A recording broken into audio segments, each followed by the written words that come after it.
Now, Brandon Figueroa won his fight against Nick Ball, and Bruce Carrington won his fight against Castro. So the stars are kind of aligning for them to come together and sort of make this fight happen. They're both champions at 126. So there's no perfect time than now. This is literally the time for them to go to war with each other. And I can't wait to see it happen. But before it does, we have a little fight prediction of how this fight could go. And in my personal opinion, I truly believe Bruce Carrington beats the shit out of Figueroa. Now, there might be a lot of doubters towards Bruce Carrington and his fighting skills, especially at the beginning of the rounds of Castro. But if you look at the fight with Castro against Brandon Figueroa, that was also a difficult fight at the beginning. And Castro just has quick thudding punches, unrelentless pressure. He's just one of those guys that's going to smother you with his punches. And it's going to take a while for you to overcome his volume. And when you do, and you use your technicality, you work the range, you use that jab, eventually you make something work. And you've seen it with Figueroa knocking out Castro, and you've seen it with Carrington knocking out Castro. So they both beat this guy, but he also gave them a very disruptive and hard-hitting fight for both of them. Now, just going to Bruce Carrington, he is like more of a fighter that is going to work the distance. He has a beautiful jab. His counters is unbelievable. And when he is in his element, he is always like dominating opponents, not by sheer force, but by sheer mind. He has insane ring IQ. He works that Philly shell pretty well. Wait a minute, there's a plane. And when he's finally working his counters, he's always destroying his opponents, breaking them down, and putting them out of the ring. Now, with Figueroa, how he's going to look, I feel as if Figueroa is going to quickly revert back to his old style, where in the Nick Ball fight, he held his range, he kept the distance, he kind of switched up everything.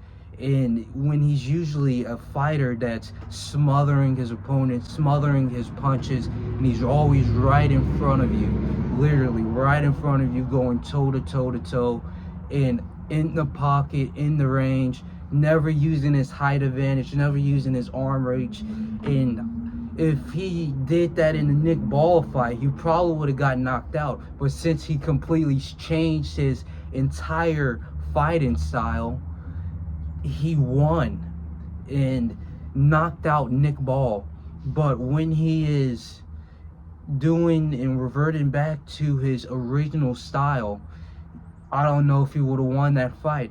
But I believe that he's going to revert back to his original style simply because he will have no choice to do it. And he's going to be kind of helpless against Bruce Carrington. Now, maybe rounds 1 to 3, he's going to be looking fabulous. He's going to be keeping range. He's going to use what he learned in the Nick Ball fight to work that distance, work that range, make sure he can't be touched, and work on his jabbing, keeping his range, working on using his height and how he could control the distance. But rounds 4 to around 7 is going to be where he starts to break down, and that's when he's going to start to lose that range, lose that distance, and lose his physical advantage. Because Bruce Carrington, he's going to start learning to dodge, weave, bob, and weave. He's going to start bobbing and weaving those punches. And he's going to be landing slick counters back to back to back. And especially when his coach is giving him that advice, he's going to be learning that, okay, this is what I can do here, and this is what I can do there. And I feel as if Bruce Carrington is a much more adaptive fighter than Figueroa. So while Figueroa is doing all of these things, like just working the same game plan, Bruce Carrington is changing his game plan. All right, I got to do this thing, and I got to do that thing. And so he's adapting to his opponent, while Figueroa is going to make a game plan in training camp and kind of keep to it without changing. And when rounds 8 to 10 to 11 comes around, is going to break. That plan is kind of going to go out of the window, where he's not necessarily able to implement what he learned in training camp, because Bruce Carrington is hitting on back-to-back slick counters.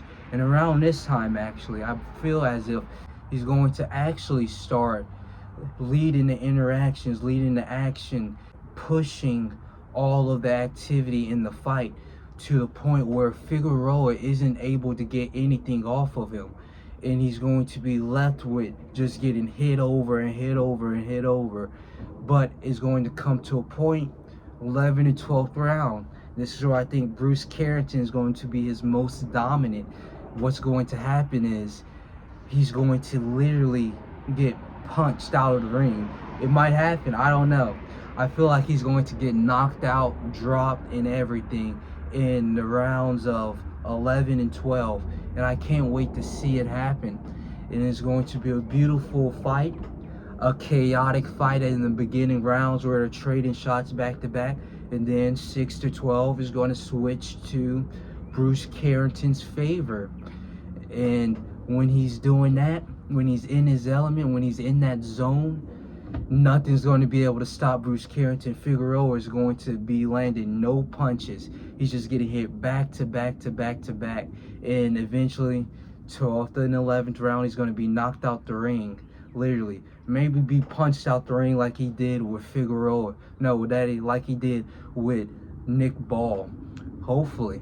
Because I'm going for Bruce Carrington. I wanted to see Shoo Carrington win. He's been talking a whole bunch of game about Fulton, about O'Sheik Falter, about Nick Ball, about Figueroa. He wanted literally everybody to go and get that smoke from him. Literally. He wanted everybody to go and get that smoke from him. And when they do, man, ooh-wee, it's going to be a hell of a time and a hell of a fight, because Bruce Carrington has this different kind of momentum where, yes, he might be losing for the first few couple rounds, but he's like a later half champion, where when he is able to finally start to land his punches and really dominate his opponent, it's like Floyd Mayweather. He can't be touched, and it's the most beautiful thing ever.